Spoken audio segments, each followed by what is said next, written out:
자, 오늘 우리가 굉장히 중요한 구절을 읽었습니다. 제가 지난번에 한번 말씀드렸지만 아브라함 우리가 지금 세 번째 보고 있는데, 아브라함에 있는 모든 구절 중에서 신학적으로 가장 중요한 구절이에요. 이 아브라함에 있는 구절뿐만 아니라 성경 전체에서 가장 중요한 구절일지도 모릅니다. 기독교의 구원에 대한 그 파운데이션을, 그 기초를 잡는 그런 구절이 가장 처음 나온 것이 바로 이 창세기 15장 오늘 본 6절입니다. 우리가 지금 하나님의 열심히 그 박영선 목사님 책을 계속 보고 있는데, 거기에 나오는 세 번째 챕터의 내용입니다.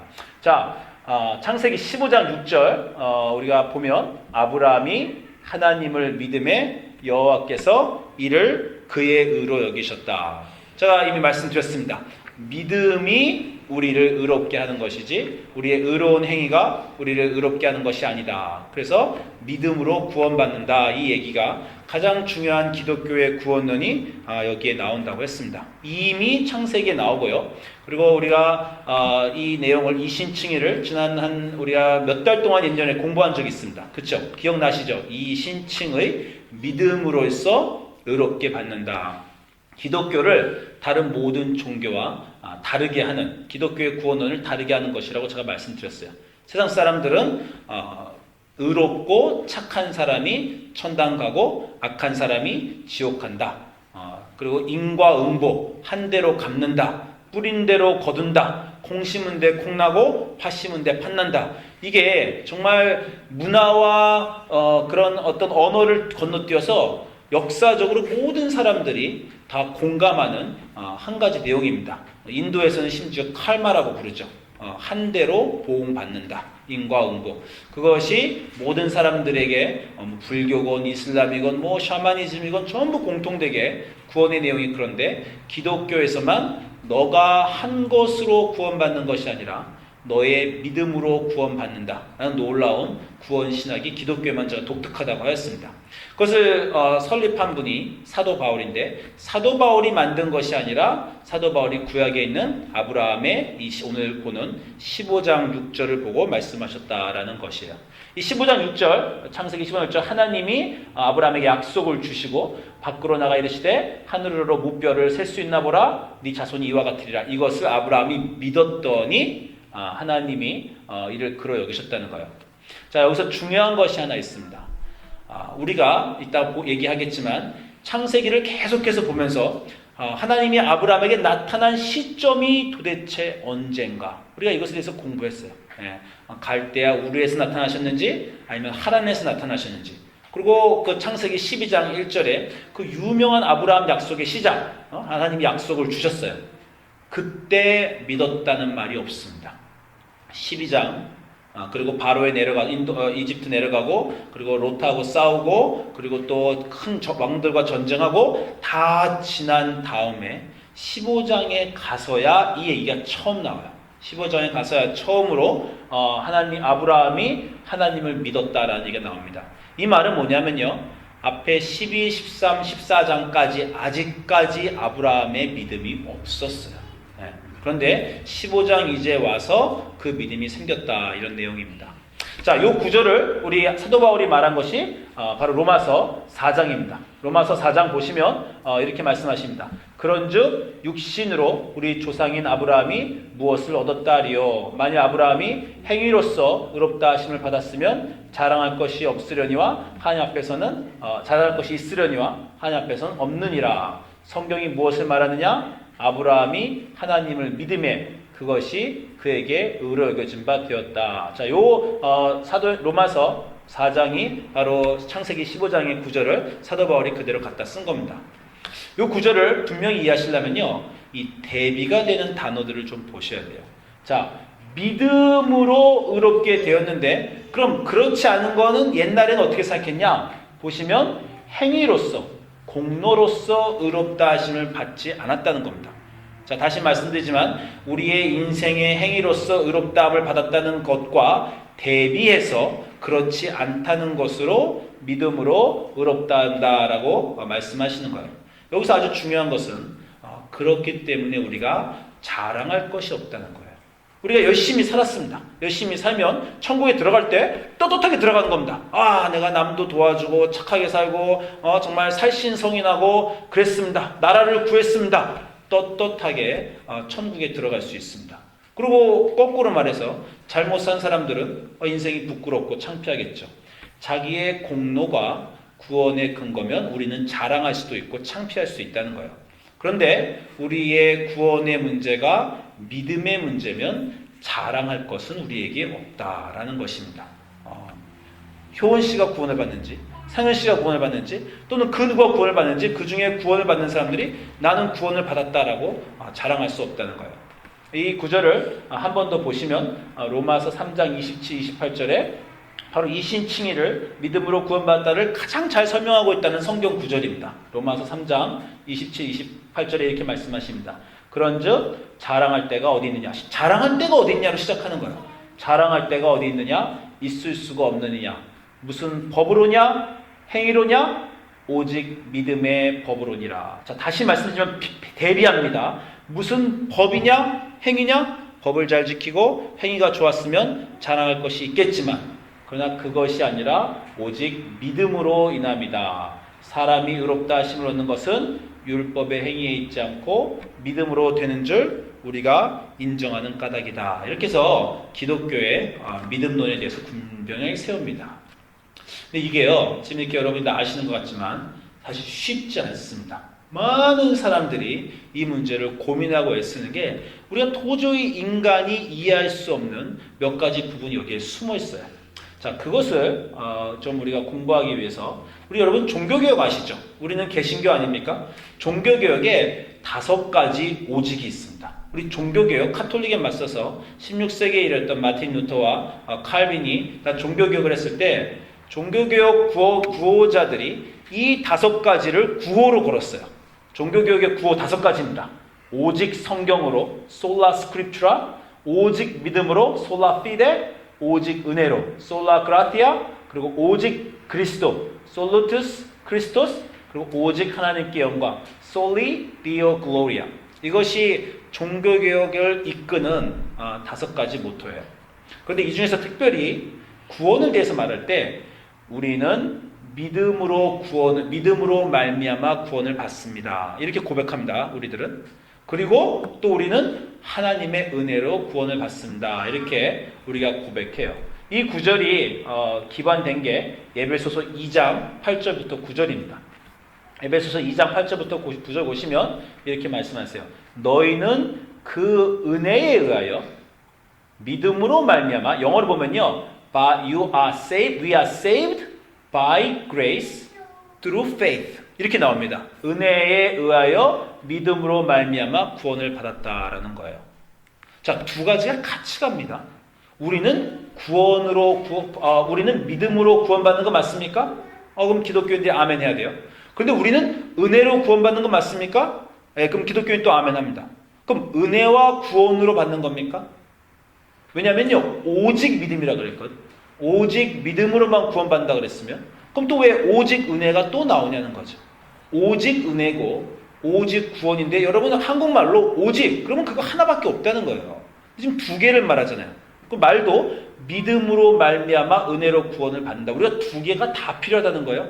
믿음과 은혜가. 어떻게 이 믿음으로 말미암고 은혜로 말미암고 이 2가지가 어떻게 같이 가느냐, 이것들에 대해서 많은 사람들이 고민하고 애쓰고 합니다.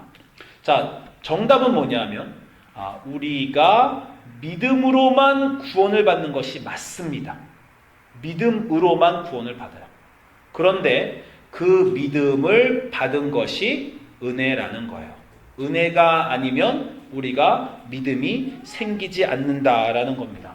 그래서 우리가 자랑할 것이 없다는 거예요. 자, 사도 바울이 지금 무슨 말인지 잘 모르시겠죠? 이걸 말 모를까봐 사도 바울이 설명을 또 했어요. 뭐라고 설명을 했냐면, 일하는 자에게는 그 삭시 은혜로 여겨지지 아니하고 보수로 여겨지거니와 이를 아니할지라도 경건하지 아니한 자를 의롭다 하신 이에게, 이를 믿는 자에게 그의 믿음을 의로 여기신다라는 아주 유명한 구절이 있습니다. 자, 제가 설명을 해볼게요. 여러분이 큰 빚을 졌어요. 그죠? 빚을 졌는데 이 세상 사람들은 그 빚을 갚아야 된다고 생각합니다. 근데 하나님이 우리를 사랑하셔서 너 내 가게에 와서 일해라. 그 우리를 초청해 주신 거예요. 초청해 주셔서 그 가게에 와서 일을 하게 해 주셨습니다. 자, 그것이 믿음이에요. 근데 우리가 가게에서 열심히 일했어요. 우리가 열심히 믿음을 가졌습니다. 믿음을 열심히 가져서 그걸로 우리가 임금을 받았어요. 임금을 받고 그 임금으로 빚을 갚았어요. 그러면 그게 은혜냐? 라고 사도 바울이 물어보는 겁니다. 은혜면 선물인데 선물은 그냥 주는 거 아니냐? 라고 사도 바울이 물어보는 겁니다. 다시 말씀하면 뭐냐면 여러분이 빚을 졌어요. 그러니까 여러분이 빚을 졌더니 하나님이 어떻게 하셨냐면 믿음을 여러분에게 주셨어요. 하나님이 믿음을 주시고 야, 너 나한테 1억을 빚 졌어? 자, 1억을 내가 너한테 주마. 나한테 빚 갚어. 그럼 우리가 받은 돈으로 빚을 갚았어요. 그러면 은혜라는 겁니다.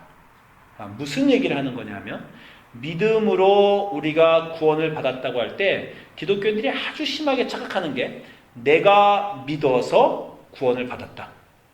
믿음이 내 구원의 조건이라고 생각하는 경우가 있어요. 그러면 행위와 믿음이 내용만 바뀐 겁니다. 나의 좋은 행위로 구원을 받았다. 나의 믿음으로 구원을 받았다. 그러면 믿음도 자랑이 되는 겁니다. 쟤는 못 믿었어. 저 사람 봐. 도대체 믿을 수가 없지. 그래서 쟤는 구원 못 받았어. 쟤는 하나님 안 믿잖아? 나 봐. 하나님 믿었어. 나는 구원을 받았네. 그러면 다시 믿음이 우리의 자랑이 되는 거예요. 그것을 우리 사도 바울이 걱정하여서 그 믿음조차도 하나님이 주시는 것이다 라고 설명을 그렇게 계속해서 한다는 겁니다. 이 내용을 얘기하기 위해서 지난 2시간 동안 우리가 아브라함을 본 겁니다. 믿음도 하나님이 주시는 선물이다 라고 우리가 지난 2시간 동안에 본 거예요. 기억하십니까? 어떤 내용이 있었어요?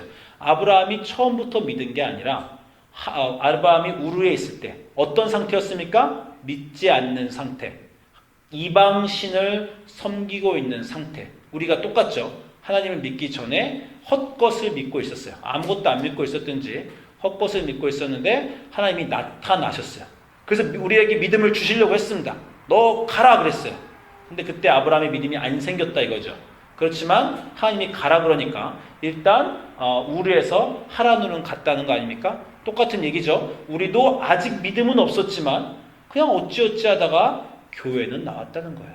네. 그러나 여러분이 교회를 나왔다고 해서 여러분 아직 믿음이 생긴 게 아닙니다. 그냥 교회 생활 하는데 믿음 없이도 그냥 조그만 믿음 갖고도 그냥 그런가 보다 하고 계속 섬길 수 있어요. 그렇게 살고 있는 우리에게 하나님이 다시 나타나신다는 겁니다.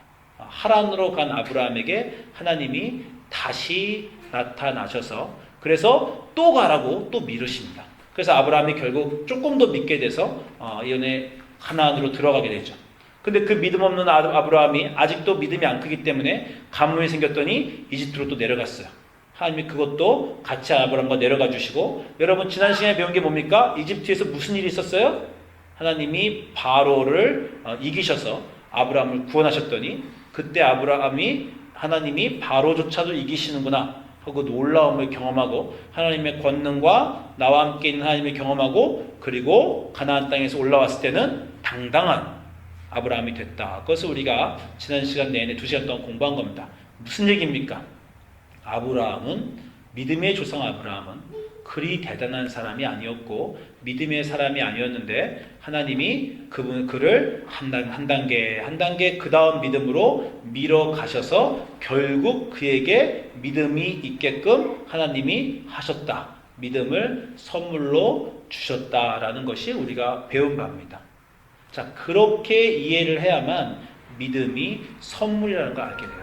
우리가 믿음을 가지는 것이 하나님이 우리에게 주시는 선물이라는 겁니다. 그러면 여기서 이제 드디어 기독교에 여러분이 또 하나 넘어야 될 큰 산이 있어요. 뭐냐면 그러면 우리는 뭘 할까요? 이런 질문이 다시 나오게 됩니다. 우리가 예배도 열심히 드리고 기도도 열심히 하고 성경도 읽고 다 우리의 믿음을 열심히 키우려고 하는 것인데 그런데 하나님이 다 하신다는 거예요. 내가 믿음 줄 자에게 믿음을 주고 하나하나 만들어 가신다. 믿음조차도 하나님이 주시는 거면 우리는 그냥 받을 때까지 기다리고 있으면 되는 거 아닌가라는 그런 질문이 나오게 됩니다. 사람들이 그 질문을 했어요. 그래서 사도 바울이 이렇게 말하는 겁니다. 로마서 6장 1절에 보니까 너희들이 이렇게 말한다. 사도 바울이 열심히 지금 이신칭의를 설교했더니 사람들이 이 질문을 한다는 거예요. 그런즉 우리가 무슨 말하리요? 은혜를 더하게 하려고 죄에 거하겠느냐. 자, 우리가 잘못하건 잘하건, 우리가 돌아온 탕자건 말건, 우리가 죄인이어도 결국 하나님이 죄인 우리에게 믿음을 주시고 그 은혜로 우리를 구원하신다면 우리 아무것도 안 해도 되네. 그냥 죄인으로 살아도 상관없네. 하고 싶은 거 마음대로 해도 결국 하나님이 우리를 믿음의 사람으로 이끌어 가실 거면 우리가 뭐 그렇게 열심히 신앙생활하고 희생하고 노력할 필요가 뭐가 있느냐라는 질문을 사도 바울이 이신칭에 얘기했더니 사람들이 벌써 했다는 거예요.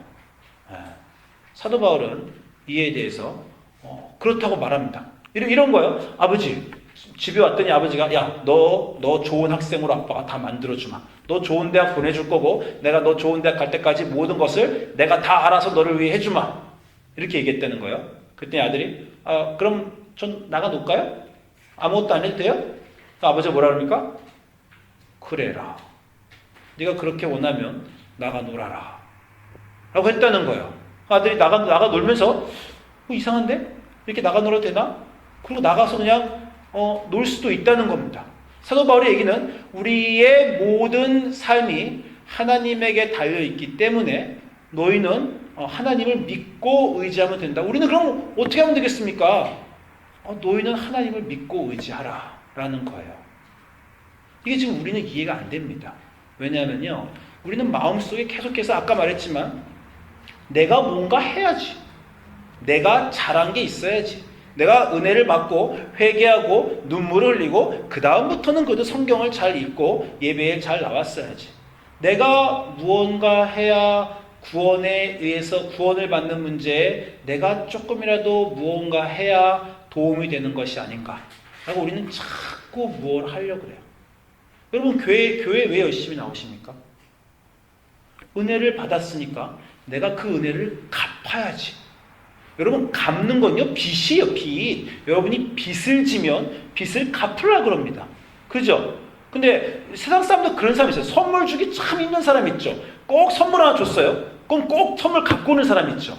우리는 배은망덕하지 않으려고 그렇게 하기도 하는데, 그럼 선물이 준 의미가 뭐가 있어요? 제가 닭을 키우지 않습니까? 제가 달걀을 사람들한테 이렇게 좀 나눠주잖아요. 제가 왜 줍니까? 달걀 주면서 이 집에 달걀 주면 저 집에 있는 나무에 있는 오렌지를 나한테 따주겠지. 내가 달걀을 주면 저쪽 집은 선물 초콜릿을 갖고 오겠지. 제가 그렇게 생각해요. 그러면 그 달걀은요, 교환이지 선물이 아닙니다. 근데 하나님이 지금 뭐라고? 구원을 은혜로 주었다는 거예요. 근데 여러분 지금 신앙생활 보세요. 뭐 하려고 그래? 계속 갚으려고 그러잖아. 내가 뭘 해야지. 내가 열심히 살아야지. 내가 그 구원을 받은 것에 대해서 내가 새벽 기도도 나오고 성경도 읽고 교회 봉사도 열심히 해야지. 그리고 그렇게 생각하는 밑바닥에 커다란 두 가지 문제가 있어요. 이거 안 하면 어떡하나. 아이고, 교회 안 나오면 걱정되죠. 여러분, 일요일 날 탱자 놀고 그냥 친구들하고 놀러 갔어요. 친구들 놀러 가죠. 놀러 갔어요. 놀러 가면서 이거 이렇게 계속 일요일 빠지면 나 잘못되는 거 아닌가?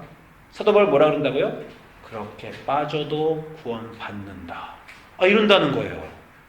그럼 우리 왜 열심히 하냐? 이런 질문이 생기고, 그리고 또 한 가지 문제는 열심히 교회 나오면서 자꾸 열심히 안 나오는 그런 사람들을 판단하게 되고, 아까 말한 대로 계란을 다 받았는데 나는 초콜릿으로 갚았는데 저 옆집 사람은 맨날 받기만 하고 아무것도 안 받네? 참 배은망덕한 사람. 이렇게 남을 판단하게 된다는 겁니다. 그 결과 어떻게 되냐 하면 우리 행복하지 않습니다. 여러분 지금 행복하십니까? 기독교인으로 구원을 받고 하나님의 은혜를 받았어요. 그럼 행복해야죠. 와, 나 구원 받았어. 행복하지가 않죠. 계속 불안하죠. 이거 잘 살아야 되는 거 아니야? 신앙생활 앞으로 30년 더 살아야 되는데 30년 동안 실패하지 말고 교회 잘 가고 신앙생활 잘하고 교회 봉사하고 점점점 믿음도 크고 나중에 선교도 가고, 혹시 나이 먹어서는 선교사 소명받아서 외국으로 나가야 되는 거 아닌가? 혹시 이런 걱정이 있지 않습니까? 신앙생활 열심히 하다가 나도 나중에 목사해야 되는 거 아닌가? 이런 걱정이 있지 않습니까? 그런 걱정만 있어요? 또 신앙생활 하면서 은혜로 구원은 받았는데 왜 여전히 내 인생은 힘든가? 이런 문제도 있죠. 구원을 은혜로 받았대요. 그러면 우리는 뭘 할까요? 우리는 계속 이 질문이 나와요. 그럼 우리는 뭘 할까요? 안 하면 불안하거든요. 내 행복을, 내 구원을 위해서 내가 뭔가 해야 되겠다는 생각을 우리 인간은 끊임없이 합니다. 아브라함이 우리가 다음 시간에 보겠지만 끊임없이 하나님이 약속을 줬어요. 너에게 많은 자손을 주리라 라고 했죠. 누가 줍니까? 하나님이 줍니다. 아브라함 머릿속에 무슨 생각이 있냐면 내가 뭔가 해야 돼. 내 아내의 여종과 내가 애를 만들까? 내 집에 있는 집사를 잘 키워서 걔가 후손이 될까? 계속 머리를 굴려. 하나님이 준다고 했는데 계속 우리는 생각합니다. 뭘 해야 될까? 뭘 해야 될까라는 생각 때문에 기쁨도 없고 행복도 없고 누릴 수도 없어요. 여러분, 하나님이 일하실 때 우리는 어떻게 해야 되는가라는 구절에 대해서 한번 출애굽기에서 바다 앞에 선 이스라엘 백성의 구절을 봅니다. 자, 바다 앞에 이스라엘이 섰어요. 그죠? 그래서 혼란스러워하고 답답해하는 이스라엘에게 모세가 무엇이라고 말합니까? 출애굽기 14장 13절에 모세가 백성에게 이르되 너희는 두려워하지 말고. 자, 바다를 가르라 그럽니까? 바다에 뛰어들어서 헤엄을 치라 그래요? 아닙니다. 너희는 두려워 말고 가만히 서서, 영어로 하면요 be still, 가만히 서서 여호와께서 오늘 너희를 위하여 행하시는 구원을 뭐라고요? 너희는 그냥 보라고. 여호와께서 행하시는 구원을 보라. 너희가 오늘 본 애굽 사람을 영원히 다시 보지 못하리라. 여호와께서 너희를 위해 싸우시리니 너희는 가만히 좀 있으라고. 이게 성경이 하는 말입니다, 여러분. 가만히 좀 있으래요. 깜짝 놀랄 일 아닙니까? 그럼 우리 여러분 마음속에 가만히? 그냥 집에서 그냥 널브러져서 가만히? 아무것도 예배 교회도 오지 말고 가만히? 난 그냥 아무것도 안 하면 되나? 이런 마음이 자꾸 든다는 거예요. 그래서 아까 말한 그 질문이 나오는 거예요. 우리는 그냥 죄만 짓고 있으면 되나? 아무것도 안 해도 되나? 그러면 은혜가 다 알아서 하나? 이런 질문을 사람들이 한다는 겁니다. 여러분, 이 질문을 하셔야 됩니다. 여러분이 정말 믿음과 은혜로 구원을 받았다는 그 감동이 있으면요, 그 다음에는 내가 뭘 해야 되나라는 그 질문이 아니라 진짜 아무것도 안 할까? 그냥 오늘 하루 3끼 먹고 그냥 학교 갔다 오고 직장 갔다 오고 아무것도 안 해도 나는 정말 그렇게 내가 아무것도 안 하고 다음 30년을 살아도 정말 하나님이 다 하셔서 정말 구원을 벌써 받은 거란 말인가? 이 질문을 해보신 적 있어요? 이 질문을 하셔야 됩니다. 기독교의 구원을 정말 이해하신 사람이라면요, 이 질문까지 가야 됩니다. 거기가 물론 끝은 아니에요. 이 사람들이 이렇게 질문하죠. 은혜를 더하게 하려고 죄에 거하겠느냐? 사도 바울이 2절에 뭐라고 하는 줄 아세요? 절대 그럴 수 없다. 그럴 수 없으니 일하라고? 그 말은 또 아닙니다. 집에 가셔서 로마서 6장을 잘 읽어보세요. 아주 힘들고 중요한 장입니다. 그냥 아무렇게나 살아도 된다고? 그건 아니야. 그럼 열심히 일하라고? 그것도 아니야. 그럼 우린 뭐 하라고? 잘 읽어보세요. 로마서 6장에 사도 바울이 무엇을 이보고 하라고 그러는지 잘 읽어보십시오. 근데 중요한 것은 역시 이것입니다. 아무것도 안 해도 된다고? 네, 아무것도 안 해도 됩니다. 그러면 교회도 안 나오고 되고 밥도 하지 말고 그냥 놀라고? 그건 또 아니래요. 그럼 우리는 어떻게 하라고요?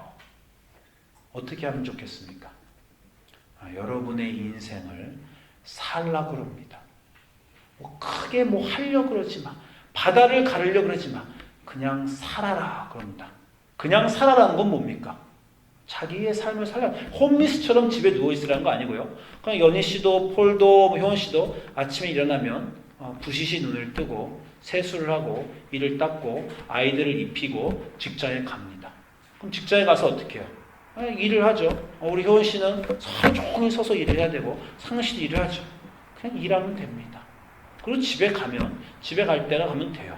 일을 하다가 손님이 막 화를 냈어요. 그 화를 또 받아줍니다. 그 집에 가요. 집에 가면 설거지가 안 돼 있죠. 남편에게 한마디 확 하고 싶을 때 그때 또 한마디 참고 그냥 설거지하면 됩니다. 그리고 아내가 막 힘들어 보이면 아기를 봐주면 돼요.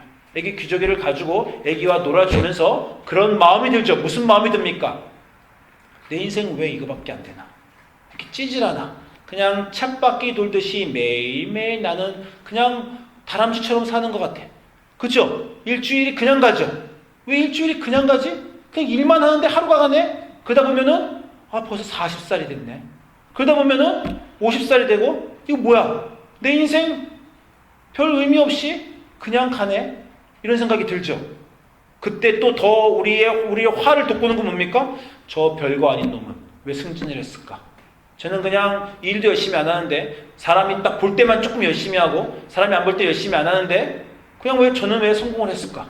왜 쟤는 머리를 굴려가지고 막 투자를 하고 집을 사고 뭐 집값을 올리고 남한테 임대를 주고 쟤는 왜 저렇게 그걸로 돈을 버는데 나는 왜 그냥 이렇게 일용직으로 매일매일 사나? 그런 생각이 들죠. 그런 생각 들면 어떤 생각이 듭니까? 나도 뭔가 해야지. 복권을 사든지 나도 지금처럼 살지 말고 나도 약간 좀 비겁하게 살아봐야지. 조금 비겁하면 인생이 즐거울 텐데. 이런 생각을 하게 되죠. 그게 뭔가 하는 겁니다. 그거 하지 말라고. 생각하고 내가 어떻게 내 인생을 바꿔볼까 생각하지 말고 그냥 살라는 거예요. 왜 그냥 쳇바퀴처럼 살래? 그냥 쳇바퀴처럼 살라는 건 뭐냐면요. 네가 있는 삶의 자리에서 그냥 너의 직무를 단 엄마면 엄마로서 아빠면 아빠로서 취직한 곳이면 취직한 곳에서 그냥 20년, 30년, 40년 가라는 거예요. 그러다 보면요. 날 아파요. 아프면 아픈 거 감내하고 그냥 살라는 겁니다. 그리고 어떤 인생이 힘들어요. 그래도 그냥 살라는 거예요. 그렇지 않은 사람들 어떻게 한다고요? 나 이렇게 안 살래! 그리고 딴짓 한다고요. 그 딴짓 하지 말라고. 그냥 살라는 거예요. 그러면 어떻게 된다는 겁니까? 그럼 웃기죠? 지금 제가 말하는 게 하나도 안 맞는 것 같죠? 중요한 건 뭐라고요? 하나님이 일하시는 걸 좀 봐라. 너희가 그냥 매일매일 사는 그 삶. 이번 주는 후딱 갔네. 지난 달은 후딱 갔네. 2019년은 벌써 10월이네. 그 10달 동안 그냥 살았잖아요. 그냥 산 삶이 그냥 산 게 아니다라는 것이 성경이 말하는 겁니다. 아브라함은요. 그냥 75세 동안 살았어요. 75세부터 100살 때까지 자기가 뭔가 하나님의 약속을 이루어보려고 이것저것 했는데 다 망쳤어요. 하나님 뭐라 그래요? 그냥 거기 있어라. 늙어가는데 어떻게 그냥 있어? 남들은 다 지금 애가 3명이고 손자가 10명이 되고 지금 증손이 지금 20명이 되는데 나는 약속은 받았는데 한 명도 자식이 없는데 어떻게 그냥 있어요? 그냥 있어라. 내가 만든다. 내가 너의 삶에 너희가 매일매일 사는 그냥 있는 그 삶에 내가 거기 있다. 그거를 믿어라라는 거예요. 여러분이 아무것도 아니게 살면서 그 자리를 지키면서 사는 그 삶에 내가 있어서 나는 일한다. 너희 일하지 마. 너희 그냥 살기만 해. 너희가 사는 그 밑에서 내가 진짜 열심히 일한다. 내 은혜가 일하고 있다. 라는 것이 하나님이 바울이 거기서 말하고 있는 거예요. 제가 제 인생을 돌아보면서 늘 여러분에게 말씀드리죠. 후회할 게 그렇게 많아요. 후회할 게 많다는 건요. 계속 이 생각을 해요. 20대로 돌아가면 정말 제가 상현 씨 나이로 돌아가면 제가 연희 씨 나이로 돌아가면 어떻게 인생을 정말 다시 살아야지. 네, 정말 공부도 열심히 하고 뭘 열심히 잘해서 인생을 다시 살아야지. 이런 생각을 제가 가끔 합니다. 아니 뭐 가끔 하는 게 아니라 맨날 해요. 후회로 가득 찬 인생을 살 때마다 그때 그렇게 살지 말고 그렇게 결정하지 말고 늘 생각하죠. 자, 어제 우리 아들하고 이제 요즘에 노는데 제가 요즘에 아들을 키우면서 한 가지 후회되는 게 뭐냐면 우리 아들끼리 나한테 소리를 지르고 나를 때려요. 내가 너무 이렇게 교육을 시켰나 봐. 제가 화나면 아들한테 소리를 지르고 그 아들이 저한테도 아빠! 하고 막 소리를 지릅니다. 아들만 질러요? 딸들도 지르죠. 와이프도 가끔 지릅니다. 소리를 이렇게 질러요. 제가 그걸 잘 보면서 무슨 생각을 했냐면 내가 우리 애들이 태어났을 때부터 한 번도 소리를 안 질렀으면 우리 아이들도 저렇게 소리 지르는 애들이 안 됐을 텐데 내가 화날 때마다 소리를 질렀더니 우리 애들도 저렇게 소리를 지르는구나. 내가 인생을 돌아가서 다시 살면 나는 단 한 가지 다시 하고 싶은 건 소리를 지르지 않는 사람이 되어야 되겠다. 어제 이런 생각을 했습니다. 그 다음에 뭘 했냐면 어제 우리 아들을 불러놓고 제가 이렇게 말했어요. 아들아, 앞으로 아빠가 너에게 소리를 다시는 지르지 않으마. 그러니 너도 아빠에게 소리 지르지 말자. 나는 소리 지를 거야! 뭐 절대 못해. 그러지 말자. 아빠도 안 지를 테니 너도 지르지 말자. 아이를 소리를 안 지르는 사람으로 그렇게 부드럽고 우리 아내의 아들을 키우는 모토가 이거예요. Softly, gently. 부드럽고 온화한 그런 멋있는 사람이 좀 되라. 제가 다 망쳤어요. 내가 그 아들을 맨날 소리를 질러가지고 그 아들로 소리를 지르는 아이로 만들었다는 겁니다. 여러분 위대한 일 할 거 없어요. 우리는 내가 내 인생이 왜 이런가? 나도 남들처럼 큰 집에서 멋있는 동네에서 존경받으면서 높은 위치에서 살고 싶다. 인생을 다시 돌아가면 그런 멋있게 사는 삶을 나도 살고 싶다. 결혼은 상대를 설정할 때도 나보다 훨씬 다음에는 더 다른 사람으로 우리는 계속 그런 생각을 해요. 그런 게 아닙니다. 그냥 사세요. 그냥 살되 하나님이 여러분을 정말 구워 삶으시는 거예요. 지금의 삶의 순간으로 아기를 가진 부모로 애들과 맨날 지지볶고 싸워야 되는 그 사람으로 직장에서 직장 상사한테 스트레스를 받는 그 자리로 매일매일 이게 뭔가 하는 그런 자리로 그런 실패의 자리로 가면서 어떤 일이 벌어집니까? 여러분에게 거품이 빠져요. 그 야망이 빠집니다. 그 욕심이 빠져요. 그러면서 인생의 낮은 곳에서 중요한 것을 보게 됩니다. 제가 아마 10년 전에는 다시 돌아가 살면 부자로 살아야지, 위대하게 살아야지 이런 생각을 했을 거예요. 40대 중반을 지나고 났더니 다시 돌아가 살면 소원이 이렇게 그냥 조그매졌어요. 소리 지르고 말지 살아야지. 아브라함을 하나님이 만드신 겁니다. 아브라함이 위대한 일 하려고 하지 않아도 그냥 어떻게만 하면 돼요? 하나님이 그 자리에 놓으신 그 삶의 자리를 살아가기만 하면 되는 거예요. 아무것도 안 하는 게 아닙니다. 살라는 거예요. 양심을 가지고 하나님이 들은 말씀을 지키면서 하루하루 소리 지르고 싶을 때, 화내고 싶을 때, 억울할 때, 소리를 하늘로 지르고 싶을 때, 분노할 때 그것들 삭히면서 매일매일 찻바퀴 돌듯이 살아가라는 거예요. 우리는 그게 안 돼서 분노하고, 우리는 그게 안 돼서 화가 마음속에 있고, 우리는 그게 안 돼서 억울해합니다. 우리는 무언가 해요. 그거 하지 말고 구원을 주셨고 그 은혜로 구원을 만드시고 계시니 너희 안에 착한 일을 시작하신 그분이 예수 그리스도가 오실 때까지 그 일을 이루실 거라는 것을 믿고 오늘 그냥 살면 안 되겠느냐? 오늘에 만족하면 안 되겠느냐? 아무 위대한 일이 없었던 그냥 직장에서 소리를 듣고 스트레스를 받고 애들을 보면서 미칠 것 같고 남편과 아내가 도와주지 않는 걸 보고 막 화난 그 하루를 그냥 구원받았다는 기쁨으로 가만히 서서 하나님이 지금도 오늘 하루도 일하셨다. 아무것도 아닌 나의 하루가 하나님이 일하신 날이다. 그래서 이렇게 일주일이 가고 이렇게 한 달이 가고 이렇게 5년이 가고 이렇게 나의 20대가 지나고 이렇게 나의 30대가 지나고 이렇게 나의 40대 50대가 지난 어느 날 하나님은 내 인생에서 구원을 완성하실 거야. 그걸 위해 지금 일하고 계셔. 그리고 오늘을 살면서 가만히 서서 하나님 오늘도 일하고 계시면 감사합니다. 아무 일도 없었습니다. 아무 일도 일어나지 않았어요. 그냥 욕을 좀 먹었고 자동차가 좀 중간에 섰고 직장에서 한 소리 들었고 그냥 좀 허무했고 그렇지만 감사합니다. 오늘도 즐거운 날이었어요. 오늘도 하나님이 일하심을 느낀 그런 날이었어요. 오늘도 나는 한 걸음 더 당신께 다가간 줄을 믿습니다. 아무것도 안 보이지만 그런 일을 하나님이 일하시고 계신 하나님이 일하시면요 뭔가 이루어질 거 아닙니까? 여러분이 일을 해도 뭔가 이루어지는데 하나님이 오늘 하루 열심히 일하셨다는 거예요. 하나님이 열심히 오늘 하루 여러분의 삶에서 일하셨대요. 여러분을 위해서, 여러분의 구원을 위해서 뭔가 하셨겠죠? 뭘 하셨을까요? 뭔가 여러분을 위해서 하셨답니다.